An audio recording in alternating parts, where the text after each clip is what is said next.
હરિઓમ વિદ્યાર્થી મિત્રો, કેમ છો? મજામાં? આજે આપણે ધોરણ 5 હિન્દી વિષયમાં નન્હા મુન્હા રાહી તેના અભ્યાસથી શરૂઆત કરશું. આની પહેલાંના પીરિયડમાં આપણે કવિતાનું ગાન, દેશભક્તિની કવિતા છે કેવી રીતે ગવાય તે જાણ્યું અને તમે બધાએ ગાઈ પણ હશે અને ખૂબ મજા આવી હશે. આજના પીરિયડમાં આપણે અભ્યાસના પ્રથમ પ્રશ્ન છે, ઉત્તર દીજીએ, ત્યાંથી શરૂઆત કરશું. પેજ નંબર 15 ઉપરથી. તો પ્રશ્ન જુઓ, ऐसे कार्य बताओ जो तुम देश सेवा के लिए करना चाहते हो या करते हो. પહેલો પ્રશ્ન એવો છે. તો પ્રશ્ન બરાબર રીતે સમજો અને પછી તેનો જવાબ તમારી નોટબુકમાં લખો. એવા કાર્ય બતાવો જે તમે દેશ સેવા માટે કરવા માંગો છો અથવા કરો છો, અત્યારે કરી રહ્યા છો. તો એવા કાર્ય તમારે બતાવવાના છે. ત્યારબાદ બીજો પ્રશ્ન એવો છે, અગર તુમ સિપાહી હોતે તો ક્યાં કરતે. જો તમે બાળમિત્રો સિપાહી હોત, સૈનિક હોત તો શું કરતા, શું કરે. તો આ બંને પ્રશ્નના જવાબ તમે વિચારો અને ત્યારબાદ તમારી નોટબુકમાં લખો. તો વિદ્યાર્થી મિત્રો, આ પેજમાં તમે બંને પ્રશ્નના જવાબ જોઈ શકો છો. પહેલો પ્રશ્ન છે, ऐसे कार्य बताओ जो तुम देश सेवा के लिए करना चाहते हो या कर सकते हो. ऐसे कार्य जो मैं देश के लिए करना चाहता हूँ. पहला नंबर पर, किसी से झगड़ा या गाली गमोज नहीं करूँगा. दूसरा, मैं अच्छी तरह पढ़ाई करूँगा. तो આ એક કાર્ય પણ દેશ સેવા માટે છે, દેશની પ્રગતિ માટે. એવું કાર્ય જે હું દેશ સેવા માટે કરવા માગું છું. એમાં આવે છે પહેલું, કિસી સે ઝઘડા, કોઈની સાથે ઝઘડો નહીં કરું અથવા ગાલી ગલોચ પણ નહીં કરું. હું સારી રીતે અભ્યાસ કરીશ. બીજો પ્રશ્ન, અગર તુમ સિપાહી હોતે તો ક્યાં કરતે. એનો જવાબ છે, यदि मैं सिपाही होता तो संकट के समय अपने प्राण भी देता, देश की सरहदों की रक्षा करता, देश में शांति और भाईचारा बनाए रखता और देश में भाईचारा बनाए रखता. तो શું છે જવાબ? જો હું સિપાહી હોત તો સંકટ, કોઈ મુસીબત આવી હોય, તેના દેશ માટે મુસીબત આવે તો મારો જીવ પણ આપી દે. દેશની સરહદો, બોર્ડર છે, તેની રક્ષા કરે અને દેશની શાંતિ અને ભાઈચારા, એકબીજા સાથે એકતાથી રહે, તે એકતા હું જાળવી રાખે. ત્યારબાદ ત્રીજો પ્રશ્ન, एक सैनिक लड़ते लड़ते घायल हो गया तो वह क्या सोचता होगा. ત્રીજો પ્રશ્ન આવો છે કે એક સિપાહી યુદ્ધમાં લડતા લડતા ઘાયલ થઈ જાય છે ત્યારે તે શું વિચારતો હશે. ત્યારબાદ ચોથો પ્રશ્ન, હમ અપને રાષ્ટ્રધ્વજ કો તિરંગા ક્યો કહતે, इसके रंगों का अर्थ बताओ. તો રાષ્ટ્રધ્વજ છે તેને ત્રિરંગા કહેવામાં આવે છે, તો એનું કારણ પૂછે છે. અને આ જે રંગ છે આપણા અલગ અલગ, કેસરી, સફેદ, લીલો, તો દરેકનો એક અર્થ છે, તો એનો અર્થ જણાવવાનો છે. તો વિદ્યાર્થીઓ, તમે જાણો કેવી. તો વિદ્યાર્થી મિત્રો, ત્રીજા પ્રશ્નનો જવાબ આવી રીતે આવે છે, લડતે લડતે ઘાयल होने वाला सैनिक सोचता है. प्रथम, मैं घायल न होता तो अंत तक जूझता रहता. दूसरा, मेरे साथी सैनिक भावुक न हो तो अच्छा है. શું વિચારે છે? એક સૈનિક છે, લડતા લડતા ઘાયલ થઈ જાય છે અને તે શું વિચારે છે કે મેં ઘાયલ ન હોતા તો અંત તક જૂझता રહેતા. જો હું ઘાયલ ન હોત તો મારા શરીરમાં જ્યાં સુધી શ્વાસ ચાલે છે, જીવ છે, ત્યાં સુધી, અંત સુધી હું લડેત. બીજું, मेरे साथी सैनिक भावुक न हो तो अच्छा है। મારા જે સાથેના સિપાહીઓ છે, સાથીઓ છે, તે મારી આવી દશા જોઈને વધારે લાગણીશીલ ન બને, ભાવુક ન બને તો સારું છે। ત્યારબાદ ચોથો પ્રશ્ન, हम अपने राष्ट्रध्वज को त्रिरंगा क्यों कहते हैं? इस रंगों का अर्थ बताओ। एनो जवाब है, हम अपने राष्ट्रध्वज को तिरंगा कहते हैं क्योंकि इसमें 3 रंग हैं, केसरिया, सफ़ेद और हरा। केसरी, सफ़ेद अने लीलो। केसरिया रंग वीरता और बलिदान का प्रतीक है। सफ़ेद रंग शांति का प्रतीक है। हरा रंग समृद्धि और हरियाली का प्रतीक है। तो चौथाનો અર્થ શું થાય છે? આપણે આપણા રાષ્ટ્રધ્વજને ત્રિરંગો કહીએ છીએ કારણ કે તેમાં 3 રંગ છે, કેસરી, સફેદ અને લીલો। કેસરી રંગ છે તે શું દર્શાવે છે? શૂરવીરતા અને ત્યાગ, બલિદાન। ત્યારબાદ સફેદ રંગ છે તે શાંતિનું પ્રતીક છે। લીલો રંગ છે તે સમૃદ્ધિ અને હરિયાળી તેનું પ્રતીક છે। ત્યારબાદ આપણે પેજ નંબર 16 ઉપર આવશું। તેનો બીજો પ્રશ્ન, બીજા પ્રશ્નમાં શું કહે છે? इस गीत में बच्चे द्वारा देश सेवा के लिए कुछ काम करने की भावना व्यक्त हुई है। गीत पढ़कर बताओ कि क्या होगा जब। आज गीत છે આપણે જોયું દેશભક્તિનું, તેમાં દેશ માટે કામ કરવાની ભાવના વ્યક્ત થઈ છે। ગીત વાંચો અને જણાવો। તો પેલું આવે છે, बच्चे धूप में पसीना बहाएंगे तब क्या होगा। दूसरा, दुनिया में कहीं बम नहीं गिरेंगे। तीसरा, बच्चे मंजिल से पहले कहीं दम नहीं लेगा। चौथું, धरती पर पापी जन्म नहीं लेंगे।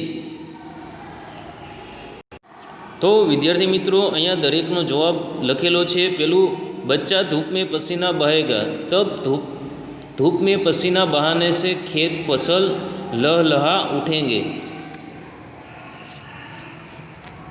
धरतीનું અનાજ છે તે हरियाળી खेती છે તે લહેરાવશે। બીજાનો જવાબ, दुनिया में कहीं बम नहीं गिरेंगे, लोग शांति से अपने घर में रहेंगे। ત્રીજું, बच्चा मंजिल से पहले कहीं दम नहीं लेगा तब अपने निर्धारित लक्ष्य तक पहुँचेगा। પોતે જે ધાર્યું હોય કે આ કામ કરવાનું છે એને લક્ષ્ય શું કહેવાય? જે જગ્યાએ આપણે પહોંચવાનું છે, જે વિચાર્યું હોય, ભાઈ મારે મોટા થઈને ડૉક્ટર બનવું છે, તો આપણું લક્ષ્ય શું છે? ડૉક્ટર બનવાનું। ત્યાં સુધી થાકશે નહીં, એટલે નિર્ધારિત જે લક્ષ્ય હોય તે કરશે। છેલ્લું, ધરતી પર પાપી જન્મ નહીં લેંગે। ધરતી ઉપર પાપી છે, અસામાજિક તત્વો, ગુંડા તત્વો જન્મ નહીં લે ત્યારે શું થશે? લોગ બેખૌફ હોકર જીએંગે। લોકો નિડરતાથી, ડર રાખ્યા વગર જીવશે।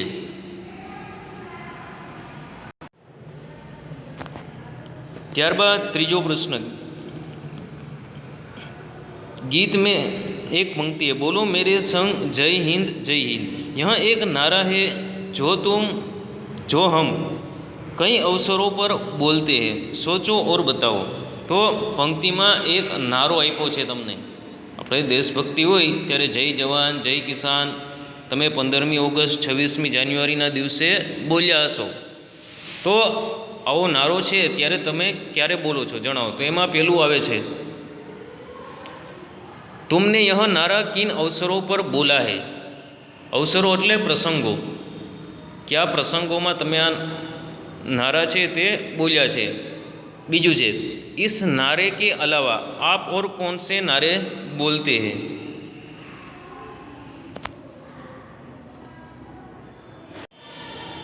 तो आ पेज पर तमे बंनेना जवाब जोई शको छो। पहलो प्रश्न शुं छे, तुमने यह नारा किस अवसर पर बोला है। तो 15 ऑगस्ट 26 जनवरी 2 अवसर होय त्यारे आपणे घणीवार बोल्या छीए। जय हिंद जय भारत एवी रीते घणीवार बोल्या होय। ત્યારબાદનો પ્રશ્ન, नारे के अलावा, इस नारे के अलावा और कौन कौन से नारे बोलते हो, જેમાં આવે છે ભારત માતા કી જય, જય જવાન, જય કિસાન, જય વિજ્ઞાન. આની સિવાય તમે બીજા પણ સાંભળ્યા હોય તે તમે જવાબમાં લખી શકો છો. ત્યારબાદ વિદ્યાર્થી મિત્રો ચોથો પ્રશ્ન છે, इस गीत में बच्चे ने अपने आप को देश का सिपाही बताया है. આ ભક્તિ ગીત, દેશભક્તિ ગીત જોયું, તેમાં એક બાળક છે પોતાને દેશનો સિપાહી ગણે છે, માને છે. तुम भी बड़े होकर कुछ न कुछ बनना चाहते होगे, बताओ. તો તમે લોકોએ પણ વિચારી રાખ્યું હશે કે મોટા થઈને મારે આ બનવું છે, વકીલ બનવું છે, ડૉક્ટર બનવું છે, સિપાહી બનવું છે. તો પ્રશ્ન પેલો છે, બડે હોકર તુમ ક્યાં બનના ચાહતે હો, મોટા થઈને તમે શું બનવા માંગો છો, ક્યો બનના ચાહતે હો. જો તમારે કાંઈ બનવું હોય, ડૉક્ટર બનવું હોય, વકીલ બનવું હોય, તો શા માટે બનવા માંગો છો, કારણ પૂછે છે તમને. તો વિદ્યાર્થી મિત્રો અહીંયા જવાબ આપેલું છે, बड़े होकर तुम क्या बनना चाहते हो, मैं बड़ा होकर वकील बनना चाहूँगा. તમે જે બનવા માંગતા હોય તમારી રીતે તમે જવાબ પણ અલગ લખી શકો છો. क्यों बनना चाहते हो, लोगों को कायदे से न्याय और अधिकार दिला सको, જેનાથી લોકોને કાયદા વડે ન્યાય અને અધિકાર આપી શકું. तो દરેકનો જવાબ अलग अलग हो सके. अथवा मैं डॉक्टर बनना चाहता हूँ जिससे लोगों की बीमारियाँ दूर कर सकूँ, वगैरह જેવા જવાબ તમે લખી શકો જે તમારે બનવું હોય તે. ત્યારબાદ વિદ્યાર્થી મિત્રો આપણે સ્વાધ્યાયના પ્રશ્નો જોશું. એમાં પહેલા પ્રશ્નમાં આવે છે, પ્રશ્નો કે उत्तर लिखिए. धूप में पसीना बहाने से क्या होगा. ત્યારબાદ બીજો પ્રશ્ન, दुनिया की आँखों का तारा कौन बनेगा. ત્રીજો પ્રશ્ન, नन्हा राही सबको क्या सिखाएगा. તો વિદ્યાર્થી મિત્રો આપણે કવિતા સમજ્યા, તેના ઉપરથી તમારે આ પ્રશ્નનો જવાબ નોટબુકમાં લખવાનો છે. તો વિદ્યાર્થી મિત્રો ત્રણેય પ્રશ્નના જવાબ મેં લખ્યા છે તેની સાથે તમે સરખાવો. પેલું છે, धूप में पसीना बहाने से खेत फसल से लहलहा उठेंगे, કે ધૂપમાં પરસેવો વહાવવાથી ખેતરમાં હરિયાળી છવાઈ જશે. બીજો પ્રશ્ન, दुनिया की आँखों का तारा कौन बनेगा. તો બીજા પ્રશ્નનો જવાબ એમ છે, दुनिया की आँखों का तारा नन्हा राही बनेगा. ત્યારબાદ ત્રીજો પ્રશ્ન, नन्हा राही सबको क्या सिखाएगा. તો नन्हा राही सबको प्यार का चलन सिखाएगा. નાનો જે સિપાહી છે સૈનિક, તે બધાને પ્રેમનો, મૈત્રીનો વ્યવહાર શીખવાડશે. હવે ત્રણ પ્રશ્નોના જવાબ જોઈ લીધા પછી આપણે 4, 5 અને 6ના જવાબ જોઈશું. ચોથો પ્રશ્ન શું છે, नन्हा राही दुनिया में क्या गिरने नहीं देगा. पांचवो प्रश्न, देश का सिपाही कौन है. छठों, नन्हा राही रास्ते पर कैसे चलेगा.